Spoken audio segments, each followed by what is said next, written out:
Meteorologist Quaylin Murphy. I don't know if you know this or not, but the new director of the National Hurricane Center is the former chief in charge at the National Weather Service in New Orleans. And we have, thankfully, Ken Graham available to us this morning to give us a little bit more insight on the forecast that the National Hurricane Center issues. And in terms of this potential threat that we have here locally, Ken Graham, good morning to you.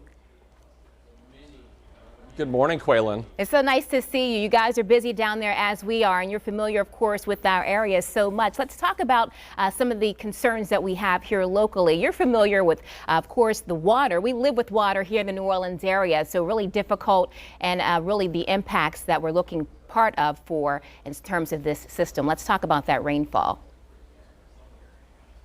Yeah, Quaylin, you and I have talked about this for years and years and years. It's the water that's the most deadly part of these tropical systems. 90% of the fatalities in these tropical systems is the water. So as we look at this thing gearing up, it's just a reminder to everybody, regardless if this becomes a tropical storm or a hurricane as we forecasted, heavy rain's on the way. I mean, they're just not going to be able to avoid that in a lot of areas. I mean, if you look at this forecast, some areas getting anywhere from 10 to maybe even 18 inches of rain anywhere around Louisiana over to the Mississippi Gulf Coast. So, regardless of development, water is what we got to keep talking about. Yeah, I'm glad you pointed out those impacts, because that's one of the things we're trying to emphasize and convey, is that especially with that cone of uncertainty, as it is known, that we don't focus on the center of that cone, because we know the impacts extend far outside of that cone of uncertainty. So that includes the storm surge impacts, the flooding impacts as well. Let's talk about the Mississippi River. In terms of storm surge, the forecast calls for 3 to 6 feet. We expect some impacts on the Mississippi River here locally too.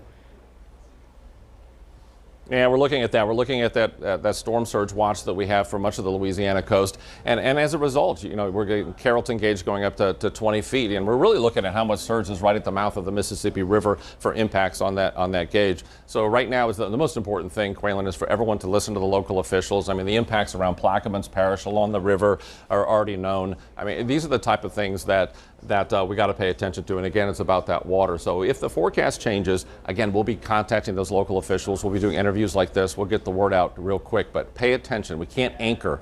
It's called anchoring on that first forecast. We can't anchor on what's happening now. We have to think what's going to happen over the next couple of days, and that's going to be heavy rain and some storm surge. And Ken, we have that recon flight actually taking place right now, that mission in progress. Are you starting to get more information in, and when do we expect to have that latest forecast with more of that updated information?